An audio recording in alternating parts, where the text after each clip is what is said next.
আজ সকাল থেকে খুব ব্যস্ত। এখনই মহাষ্টমীর পুষ্পাঞ্জলি শুরু হয়ে যাবে যে। তিন্নির মা তাই নতুন শাড়ি পরিয়ে দিচ্ছে তিন্নিকে, সাদা মেরুন কম্বিনেশনের ঢাকাই। সরস্বতী পূজা আর অষ্টমী, বছরে এই দুদিনই শাড়ি পরে সে। বাকি দিনগুলো শাড়ির ধারপাশ দিয়ে যায় না। শাড়ি পরা যা ঝক্কি। রেডি হয়ে তিন্নি ও তার মা নেমে এলো নিচে। কসবায় তাদের এই আবাসনের পুজোটা বেশ পুরনো, প্রায় বছর কুড়ি হতে চলল। আধুনিকতার সাথে সাবেকিয়ানার মেলবন্ধন রয়েছে তাদের পুজোয়। পুজোর 5 দিন দুবেলা পাত পেরে খাওয়া, একদিন সাংস্কৃতিক অনুষ্ঠান, একসাথে আড্ডা, দিন দিন জৌলুস বেড়েই চলেছে। তিন্নি অবশ্য সন্ধ্যা হলে বেরিয়ে যায় পূজা পরিক্রমায়। বন্ধুদের সাথে প্যান্ডেলে প্যান্ডেলে ঘুরে ঠাকুর দেখার মজাই আলাদা। আজও বেরোনোর প্ল্যান আছে তার, তবে সন্ধ্যায় নয়, এখনই বেরোবে সে। অষ্টমী বলে কথা। আজ আর কাল, ব্যাস, এরপর তো পুজো শেষ। ভাগ্যিস মহালয়া থেকে পুজো শুরু হয় এখন, না হলে এত কেনাকাটা সব মাটি হয়ে যেত। পুষ্পাঞ্জলি শেষ করে বেগুন ভাজা আর ছোলার ডাল দিয়ে গরম লুচি খেতে খেতে তিন্নি বলল, মা, আজ আমি তোমার ওই ময়ূরকণ্ঠী রঙের মুর্শিদাবাদ সিল্কের শাড়িটা পরে বেরোবো ভাবছি। আচ্ছা ঠিক আছে, তাই পরিস। আমি বিকালে বের করে রাখবো। বিকালে নয়, এখনই। এখনই কেন? এই তো একটা শাড়ি পরে পুষ্পাঞ্জলি দিয়ে এলি। মা, আজ অষ্টমী, এখনই না বেরোলে মজা হবে কি করে? তিন্নির মাও জানে অষ্টমী আর সরস্বতী পূজায় সকাল থেকে সন্ধ্যা পর্যন্ত ও বেরোবেই। হুইপ জারি করেও কোনো কাজ হবে না। তাই বলল, ঠিক আছে, আমি বের করে আনছি শাড়িটা। এবার পুজোয় তিন্নির দাদুর দেওয়া টাকায় এই শাড়িটা কিনেছিল তিন্নির মা। এখনো পাট ভাঙা হয়নি শাড়িটার। কিন্তু প্রথমে সে না পরে মেয়ে পরবে, তাতে একটুও আক্ষেপ হচ্ছে না তার, বরঞ্চ গর্ব অনুভব করল। পুচকি মেয়েটা কত বড় হয়ে গেল। শাড়ির কুচি ঠিক করতে করতে তিন্নির মা ভ্রুকুচকে বলল, তা আজ কোথায় যাবি? ম্যাডক স্কোয়ার? আমাদের কলেজ লাইফে অষ্টমীর সন্ধ্যা মানে তো ম্যাডক স্কোয়ার ছিল। বন্ধুরা মিলে দল বেঁধে ওখানে আড্ডা মারতে যেতাম। ওখানকার পুজোর আবহাওয়াটাই অন্যরকম। ঠোঁটে মাজেন্টা কালারে লিপস্টিক বোলাতে বোলাতে তিন্নি বলল, ঠিক নেই, বেরোনোর পর যেদিকে ইচ্ছে হয় সেদিকে যাব। আজ কি সব বন্ধুরা মিলে, না শুধু স্পেশাল কোনো বন্ধুর সাথে ঘোরা? হাসতে হাসতে জিজ্ঞাসা করলো তিন্নির মা। বলবো কেন? কাঁধে স্লিং ব্যাগটা ঝুলিয়ে ঘর থেকে বেরোতে বেরোতে বলল তিন্নি। তিন্নির মা চেঁচিয়ে বলল, যেখানে যাস আর যার সাথে যাস না কেন, 9টার মধ্যে অবশ্যই ঘরে ঢুকবি, না হলে তোর বাবা আর আস্ত রাখবে না তোকে। কলেজে 3rd ইয়ারে পড়ে তিন্নি। ওদের 6 জনের একটা গ্রুপ আছে। ওদের ঘরে ঘুরতেও এসেছিল সবাই দল বেঁধে। ওই গ্রুপে রাজ আর নীল নামে 2টো ছেলেও আছে, বেশ ছেলে দুটি। কিন্তু তিন্নিকে জিজ্ঞাসা করলে ও বলে ওরা সেফ বন্ধু। আবাসন থেকে বেরিয়ে একটা রিক্সা করে নিল তিন্নি। কাছে পিঠে কোথাও অষ্টমীর পুজো চলছে, কোথাও পুষ্পাঞ্জলি। আবার যেখানে পূজা পুষ্পাঞ্জলি দুটোই হয়ে গেছে, সেখানে মাইকে পুজো নতুন গান বাজছে তার স্বরে। বালিগঞ্জ স্টেশনের কাছে এসে রিক্সা ছেড়ে দিল সে। টিকিট কেটে প্ল্যাটফর্মে এসে দাঁড়ালো। শুনশান প্ল্যাটফর্ম, অথচ আজ বিকাল থেকে আর তিল ধারণের জায়গা থাকবে না মহানগরীতে। আনন্দ আর যন্ত্রণা দুই মিশে থাকবে ভিড়ে। হুইসেলের আওয়াজে মুখ বাড়িয়ে তিন্নি দেখল ডাউন ট্রেন ঢুকছে, ডায়মন্ড হারবার লোকাল। ট্রেন একেবারে ফাঁকা। এই সময় এত ফাঁকা ট্রেন ভাবাই যায় না। ট্রেনে উঠে একেবারে জানলার পাশে সিট পেয়ে গেল সে। ব্লুটুথে হেডফোন কানেক্ট করে গান চালিয়ে দিল। শরতের হিমেল হাওয়া লাগছে মুখে চোখে। খুব সকালে ঘুম থেকে ওঠায় ঝিমুনি এসে গেল ওর।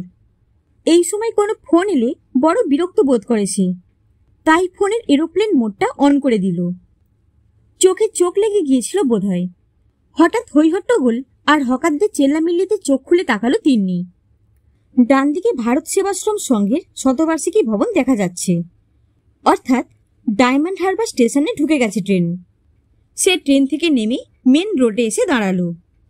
অজস্র টোটোর লাইন এখানে। একজন টোটোওয়ালা তাকে জিজ্ঞাসা করল, কোথায় যাবেন ম্যাম? বড় নদী না ছোট নদীর পাড়ে? আগেও যখন এসেছিল তখন এই একই প্রশ্নের মুখোমুখি হয়েছিল সে। একটাই নদী, সাগরিকার সামনে বিশাল চওড়া, তাই বড় নদী। আবার একটু পর কলেজের কাছ থেকে সেই নদী হঠাৎ করে অর্ধেক, তাই ছোট নদী। আর এই নদীর ধারে অনেকেই আসে প্রেম করতে, তাই জিজ্ঞাসা করে ওরা। তিন্নি হেসে বলল, কোনো নদীর পাড়ে নয়, রত্নেশ্বরপুর যাব। 4 জন প্যাসেঞ্জার হতেই টোটো ছেড়ে দিল। জেটিঘাটের পর নদীর পার বরাবর ছুটে গিয়েছে মেন রোড। রাস্তা ভিজে, মনে হয় একটু আগে 1 পশলা বৃষ্টি হয়ে গেছে। গঙ্গার বিপুল জলরাশির উপর তাই শরতের স্নিগ্ধ নীলাকাশে ছায়া পড়েছে। এখান থেকে গঙ্গার নয়নাভিরাম দৃশ্য দেখতে খুব ভালো লাগে তিন্নির। শুধু সে নয়, দূর দূরান্ত থেকে কত টুরিস্ট আসে এখানে, বিশেষত শীতকালে। রত্নেশ্বরপুর স্ট্যান্ডে এসে টোটো থেকে নেমে পড়ল তিন্নি। ঢালাই ফেলা রাস্তায় মিনিটখানেক হেঁটে একটা দোতলা পাকা বাড়ির সামনে এসে দাঁড়ালো সে। কলিং বেল টিপতেই একজন মধ্যবয়স্ক লোক দরজা খুলে দিয়ে বলল, দিদিমণি এসেছো? যাও, ওপরে যাও, সাহেব ওপরেই আছে। দুধদার পা ফেলে সিঁড়ি বেয়ে দোতলায় উঠে এলো তিন্নি। সাহেব তখন ইজি চেয়ারে হেলান দিয়ে পুজো বার্ষিকীর পত্রিকা খুলে পড়ছিল। পায়ের শব্দে মুখ তুলে তিন্নিকে দেখে অবাক হয়ে বলল, তিন্নি? হ্যাঁ। তিন্নি কোমরে হাত রেখে বলল, কিছু না জানিয়ে যে হঠাৎ? সারপ্রাইজ। শুধুই সারপ্রাইজ, না অন্য কোনো কাজ আছে? মানে আর কারোর সাথে দেখা করবি নাকি? সময় হলে সব বুঝতে পারবে। এখন খাবার বন্দোবস্ত করো দেখি, 12টা বাজে, খুব খিদে পেয়ে গেছে। খাবার তো বানাতে হবে। দেখি পঞ্চাকে দিয়ে বিমলাকে ডেকে পাঠাই। তিন্নি বলল, আজ নন্দলালের রাধাবল্লভী খেতে ইচ্ছে হচ্ছে। সেই কবে খেয়েছিলাম, এখনো মুখে লেগে আছে। সেই ভালো, আমি এক্ষুনি পঞ্চাকে পাঠিয়ে দিচ্ছি। এই বিমলা আর পঞ্চাকে নিয়েই সাহেব অর্থাৎ অম্বরীশ বাবুর সংসার। বয়স প্রায় 75-এর মতো হবে। রেলে বড় চাকরি করতেন। অবসরের পর এই পৈতৃক বাড়িতেই থাকেন। তিন্নির মা তার একমাত্র মেয়ে, আর একমাত্র ছেলে কর্মসূত্রে থাকে চেন্নাইতে। গত বছর পত্নী বিয়োগ হবার পর থেকে একেবারে একা হয়ে গেছেন তিনি। কাজের মেয়ে বিমলা দুবেলা রান্না করে দিয়ে যায়, আর পঞ্চা অন্ধের জ্যোষ্ঠীর মতো আগলে রাখে সব সময়। দুপুরে রাধাবল্লভী আলু কষা আর শেষ পাতে আম সন্দেশ কমলাভোগ আর মিষ্টি দই সহযোগে লাঞ্চটা বেশ জোরদার হলো। খাওয়া শেষ করে তিন্নি জিজ্ঞাসা করল, এবছর একদিনও ঠাকুর দেখতে বেরিয়েছিলে দাদু? অম্বরীশবাবু হাসতে হাসতে বলল, আমার আর ঠাকুর দেখতে যাবার বয়স আছে দিদিভাই? আমার মতো এক অথর্ব বুড়োর কাছে পুজো হলো পূর্ণ স্মৃতির রোমন্থন। সত্যি তো, পুজো বয়স ভেদে আর ব্যক্তি বিশেষে এক একজনের কাছে এক এক রকম। কারোর কাছে ভক্তি, কারোর কাছে মস্তি। কেউ ব্যস্ত, কেউ আলসে দুপুরে গল্পে মত্ত। কারোর কাছে পুজো মানে দীর্ঘ ছুটি, দূরে ঘুরতে যাওয়া। আবার কারোর কাছে পুজো মানে সারা বছরের কামাই। তিন্নি বলল, দাদু আজ আমি তোমার ঠাকুর দেখতে নিয়ে যাব। সত্যি? হ্যাঁ, তবে 4টেই বেরোবো, কারণ সন্ধ্যা হলে যা চিড়েচাপটা ভিড় হয় তাতে তোমায় সামলাতে পারবো না। তাহলে তো বেশি সময় নেই, এখনই একটা রিক্সা বলে দিতে হয়। ঠিক 4টেতেই বেরিয়ে পড়ল তিন্নি আর তার দাদু। ওদের পিছন পিছন সাইকেলে পঞ্চা। রিক্সায় যেতে যেতে তিন্নি ফোনের এরোপ্লেন মোডটা অফ করে দিল।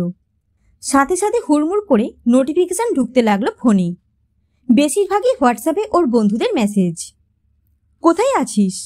কখন বেরোবি? কোথায় যাবি? কি পরছিস, শাড়ি না কুর্তি? ফোনে পাচ্ছি না কেন? একবার কল করিস। হাসি পেল তিন্নির। এবার ওর বন্ধু রুমা ফোন করল। কোথায় তুই? ডায়মন্ড হারবার। হঠাৎ কলকাতার পুজো ছেড়ে অত দূরে? তোর স্পেশাল বন্ধু বুঝি ওখানে থাকে? থাকে তো। কই, আগে তো কখনো বলিসনি। সুযোগ পাইনি, ফিরে বলবো। এখন রাখছি, প্যান্ডেলে ঢুকবো এবার। রুমা কিছু বলার আগে ফোন কেটে দিল তিন্নি। নুনগোলা নাইয়াপাড়া হয়ে নিউটাউন ক্লাব, এই 3টে ঠাকুর দেখতেই 2.5 ঘন্টা কেটে গেল। হবে না কেন? অম্বরীশবাবু যে পরিচিত কাউকে দেখতে পেলেই গল্প জুড়ে দিচ্ছে। নিউটাউন ক্লাবের সামনে এসে তিন্নি বলল, দাদু এবার ফিরতে হবে, 7:10 একটা আপ ট্রেন আছে, ওটা ধরব। সেই ভালো, আমার শরীরও আর টানছে না, কিন্তু খুব মজা পেয়েছি আজ, যেন কতদিন পর প্রাণ ভরে টাটকা বাতাস নিলাম। তিন্নির কাঁধে হাত রেখে বলল অম্বরীশবাবু। নতুন পোলের উপর রিক্সা উঠতেই তিন্নির মা ফোন করল। কোথায় আছিস তিন্নি? এই তো প্যান্ডেলে। সাবধানে ঘুরিস, খুব ভিড় আজ, সবসময় বন্ধুদের সাথে সাথে থাকবি। চিন্তা করো না, আমার সাথে আমার খুব স্পেশাল বন্ধু আছে। কই, সকালে বেরোনোর সময় তো কিছু বললি না, কে সেই বন্ধু? দাঁড়াও, ভিডিও কলে দেখাচ্ছি তোমায়। রিক্সা তখন সবেমাত্র নতুন পোল পেরিয়েছে, লেলিননগরের ঠাকুর উঠেছে এখানে। রিক্সা দাঁড় করিয়ে তিন্নি ওর দাদুকে নিয়ে দাঁড়ালো প্যান্ডেলের সামনে। তারপর ভিডিও কল করে ওর মাকে বলল, এই দেখো, এই আমার সেই স্পেশাল বন্ধু, দেখতে পাচ্ছ? তিন্নির মা অবাক হয়ে বলল, বাবা, তার মানে তুই ডায়মন্ড হারবার গেছিস? কি পাজি মেয়ে, যাবার সময় একবারও বলতে পারলি না এ কথা? হাসতে লাগলো তিন্নি, সাথে তিন্নির দাদু, থুরি স্পেশাল বন্ধুও। তিন্নি বলল, মা রাখছি, পরে ফোন করব, এই ট্রেনটা ধরতে না পারলে 9টার মধ্যে ঘরে ঢুকতে পারবো না। তিন্নির মা ফোন নামিয়ে রাখলো কান থেকে। মেয়ের কাণ্ড কারখানা দেখে খুব রাগ হলো মনে মনে, কিন্তু পরক্ষণে তারিফ না করেও পারল না। সত্যি তো, এই বয়স্ক মানুষগুলোর জন্যে এই পুজোর দিনগুলোতে কী বা করি আমরা? ওই বিজয়া দশমীর প্রণাম বই তো আর কিছু নয়, তাও বেশিরভাগ সময় হোয়াটসঅ্যাপে। 7:10 ট্রেন, লেডিস কামরায় উঠল তিন্নি। এবারও জানলার ধারে সিট পেল। অম্বরীশবাবু তিন্নির হাত ধরে বলল, দিদিভাই, মনে আছে তোর? ছোটবেলায় যখন তোকে সবাই জিজ্ঞাসা করত স্কুলে কটা বন্ধু আছে, তখন তুই বলতিস আমার একটাই বন্ধু আছে, সে হলো আমার দাদু। তখন মজা পেয়ে হাসতাম আমরা, কিন্তু এখন দেখছি সেই বন্ধুর কথা আজও ভুলিসনি তুই। যতই হোক, তুমি আমার প্রথম বন্ধু বলে কথা। হাসতে হাসতে হাত ছেড়ে দিয়ে বলল তিন্নি। হেসে উঠল অম্বরীশবাবুও। জোরে বাঁশি বাজিয়ে ছেড়ে দিল ট্রেন। বাঁশিতে বিদায়ের পাশাপাশি যেন ধ্বনিত হলো অসমবয়সী দুটি প্রাণের নিখাত বন্ধুত্বের জয়গান।